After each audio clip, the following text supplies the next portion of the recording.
Jenny woke to silence, not the peaceful kind, the kind that pressed against her ears until her thoughts screamed. Her eyes flew open, and for a split second, she forgot where she was. Soft sheets, dim light, a ceiling too high to belong to her apartment. Then memory crashed down. The van, the hands, the man with eyes like a loaded gun. She shot upright, heart hammering, only to realize her wrists were free. No rope, no cuffs, just a thick door across the room and a camera blinking red in the corner. Watched, always watched. The room was too beautiful to be a prison. Dark wood floors, velvet curtains, a large bed that looked untouched by suffering. It made her skin crawl.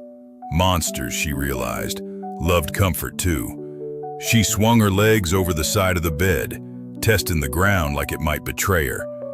It didn't.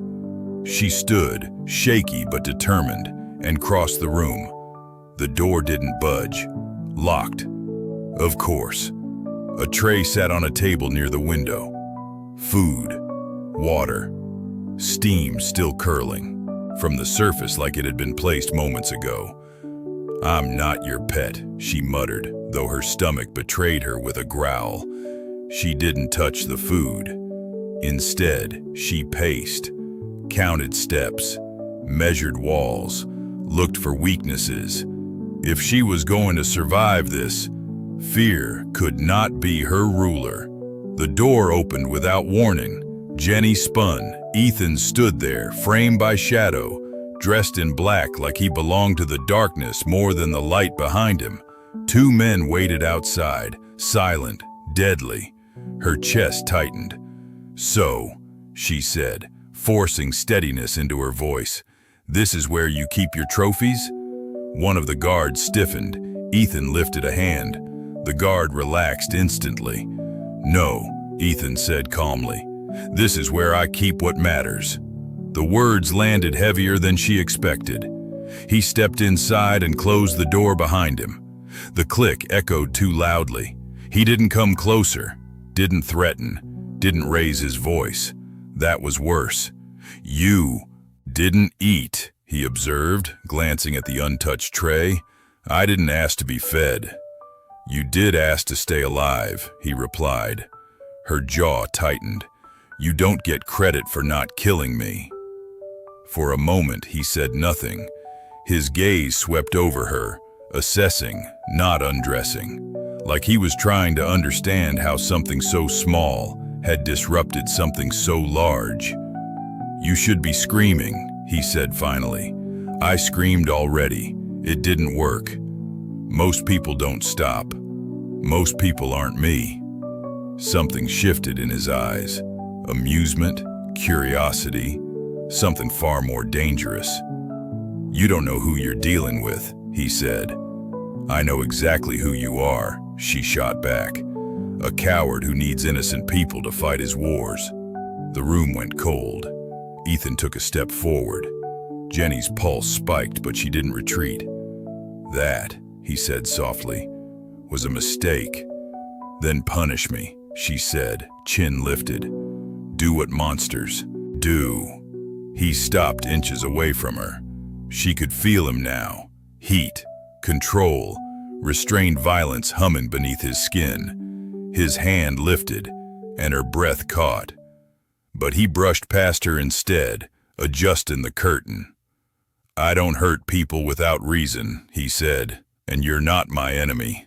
Then why am I here?" He turned slowly, eyes dark. "Because you're theirs." The truth sliced through her chest. "I don't belong to anyone." "You do in this world," he replied, "whether you accept it or not." She laughed bitterly.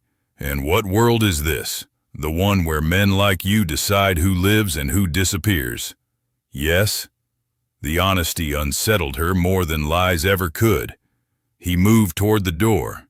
"Eat, sleep, don't touch the cameras, and don't try to escape. And if I do?" He paused, hand on the handle. "Then I'll have to protect you from yourself." The door closed behind him.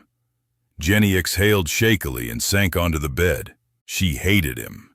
She hated his calm, his certainty, the way he spoke like the world bent naturally around his will.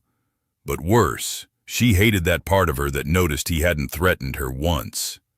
Ethan didn't return to his office immediately.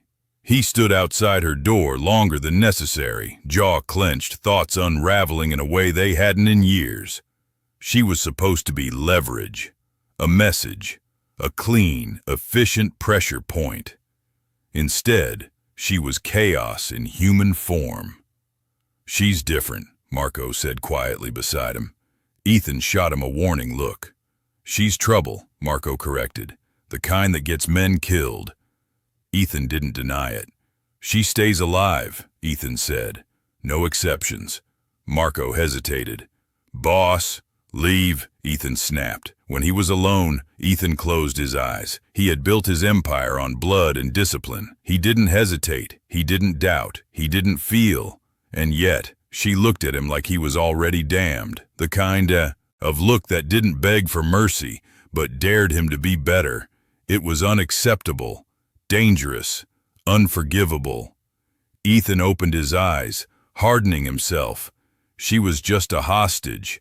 And if he had to remind himself of that every time he thought of her defiant eyes and unbroken voice, then so be it. Because if he let her matter, the city would burn. And so would he.